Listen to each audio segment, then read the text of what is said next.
wonder, and maybe this is a naive question, but that's the way it goes.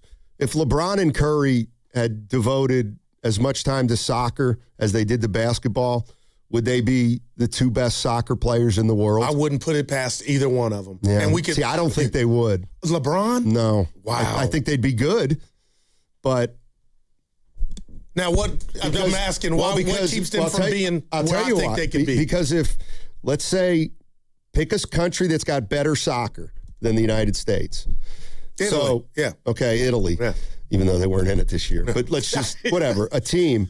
So a young kid in Europe who's their version of LeBron starts playing soccer, and then our version of LeBron in the United States plays soccer. Okay. Guess who's playing against better guys? The guy in Europe. The guy who's, the LeBron in Norway is probably going to be a better player than the same guy in the United States because they're playing against better competition. I don't know how that would work. All right, but a branch to that would be if we had a LeBron to watch, maybe I'm watching more American soccer, and then those two clash in the World Cup every 4 years. But you know what I mean? Maybe we would gravitate to the sport more because it ain't Billy Donovan. What's the Donovan? Landon. Yeah, like that's all I got off the top in regard to American soccer players. And I'm not saying that's bad, but it's just not in our home or in our living rooms as much. Yeah. Ed's in Petaluma. What's going on, Ed? How you doing, man? Good. Hi. Good morning. Good morning. Hey, I was going to give a comparison to different sports with soccer. So I went to the Giants game last night. And go, yeah, okay, it's a good game. There's 161 of them. Many years ago, maybe 5 or 6, I flew to Barcelona to watch Messi play because I became a soccer fan 5 or 6 years ago. And the atmosphere for a regular La Liga game was like a Super Bowl. Damn. 125,000 people in the stadium. The first thing I noticed, I walked in 1 minute late. There was not one person in the concourse. They were all in their seats. It's wow. It's a vibe that I have never seen. I think it's better than the Super Bowl, the World Series, the NBA Finals, and this was just a regular season game. Wow, man. It's something I've never felt before. I would fly back tomorrow to watch it again. And in regards to Europe being better at basketball now, if you look at those young kids that play in the NBA from Europe, they were all soccer players. They developed their footwork as little kids, but they're so much taller than everybody else. You don't see tall soccer players. There's one or two. So they already have the physical ability when it comes to footwork and skills, and now they're developing basketball skills. So I think they're ahead of our guys based on development of their footwork, and that helps in the NBA. Good stuff, Ed. Yeah. I would love to, real quick, Sonny, if he said there was nobody on the concourse and it's a regular season game, I believe all of that. Like, that's a vibe. That means everybody's ready to go. Right. But I think the inherent problem is we will never have the spectacle of soccer here in the United States that they have in Europe. Like, it's just not ingrained in our culture like it is over there. Yeah. And I do think there's something about, it's a low-scoring game.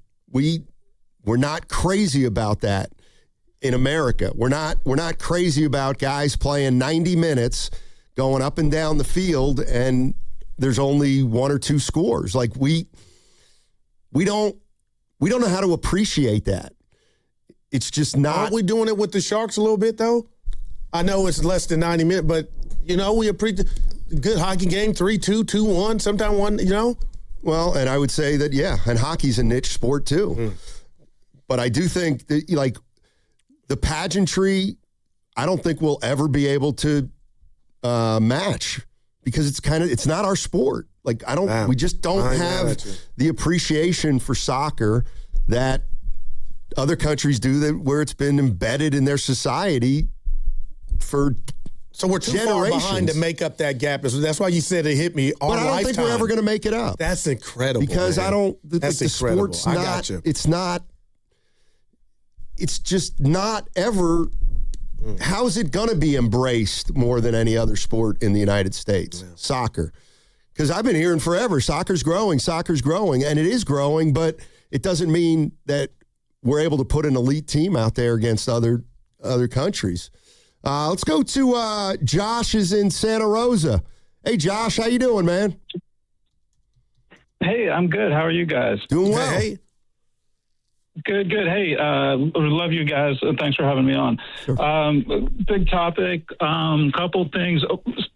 Steiny, I think you just kind of came to the conclusion there that I was going to present. It's just not in the bloodstream, period. Wow. Yeah. Yeah. And it's not going to be. And that's just the way it is. We need to stop asking the question, when is soccer going to pop? It's what it is. It's great. There's a great subculture. There's a great youth culture. It's not going to be football. It's not going to be the NBA. It's going to be a second tier. That's just what it is. Yeah. Thanks, Josh. Appreciate the call. And I'm fixated on the collegiate level of this. We know how big the college men's basketball tournament is and the women's. But if I were to ask you who won the 2025 NCAA Division men's soccer chip last year, Steiny, I don't remember it on TV at all, and it could have been aired. Would you have that answer? Nope. The Washington Huskies. And I don't even remember it being on TV. And maybe it was, but I guess that just goes to what we're saying is it's just, the micro, macro, you don't even see it. The college part of it. Yeah, I mean, it sounds to me like we got to relish rooting for an underdog, which is us in soccer. Let's go to Robbie in Walnut Creek. Hey, Robbie, how you doing, man? All right, mate. How are you? Doing well, thank you. Yeah, I'm from England, so I've got a bit of a perspective on the discussions that have been going on. Cool. I agree with a lot of what's been said, especially with the guy who talked about the Barcelona game that he went to. Yes, it's like that. It's not just Barcelona. You go to London, which is where my favorite team is, Tottenham Hotspur, and Maurizio Pochettino, who's been managing the U.S. team, was the coach of Tottenham Hotspur back in the day. Okay. So you've got an elite coach managing the U.S. team. So I think there's a few things here. One, in Europe, the leagues, the football associations send out a tender to the media companies to say, right, who wants to broadcast our games? The latest bid for the Premier League was, I think, $6 billion a year. Right? Wow. So $6 billion goes to the football teams in the UK, so they get money to show their games on TV. That money then goes into developing the club, the players, the pitches, the training grounds, the whole kind of infrastructure behind soccer. So that's the first thing. They're then able to outbid most of Europe. I mean, I'm talking about the Premier League, because the premium that they're getting paid for the licenses. They can go buy the likes of Ronaldo, who used to play for Manchester United. They can go and buy all the best players in the world, which is what the Premier League does. The second thing, I think somebody mentioned about the cost of playing soccer. Soccer in Europe and South America, the history has been predominantly a very poor working class sport. It's only in recent years in the UK, especially, where you've got these corporate boxes at these new stadiums where it's becoming more middle class because of the money it costs to sponsor those boxes or buy a box. But if you go to the favelas of Brazil, you've got a homeless kid kicking a soccer ball around. That's not costing them anything, right? The third thing, you've got the NFL who buy the media space on TV.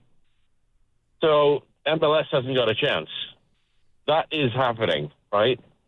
The fourth thing, you've got the positive now out of the World Cup. I don't know if you've seen the adverts with David Beckham with a U.S. bank. Can I mention the bank on the radio? Sure.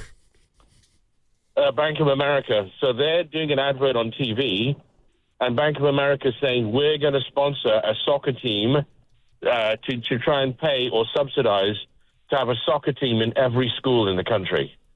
Because if you go to all schools, they've all either got a baseball field or a U.S. football field. There's rarely a soccer field. So that infrastructure is now getting in place. But I would take resistance to one of the callers saying that there's no incentive for the players to score. Of course there is. Yeah. I'm assuming in the MLS, like there is in every other league, you get 3 points for a win. Is that what happens in the MLS? That I don't even know. But good stuff, Robbie. Like, wow, he was on it. I mean, when you hear that, you realize, we're fighting an uphill battle. Man, all that money goes back into the club for training and all. Just wow, systematic, man. Yeah. Anyway, we were talking about the Belgium game last night. Belgium 4, United States 1. World Cup's been incredible, and we have a lot of people into it. And then we watch a game like last night, and we say, "Hey, how come we can't compete with those kind of teams?" And we're getting a lot of answers today, which we appreciate.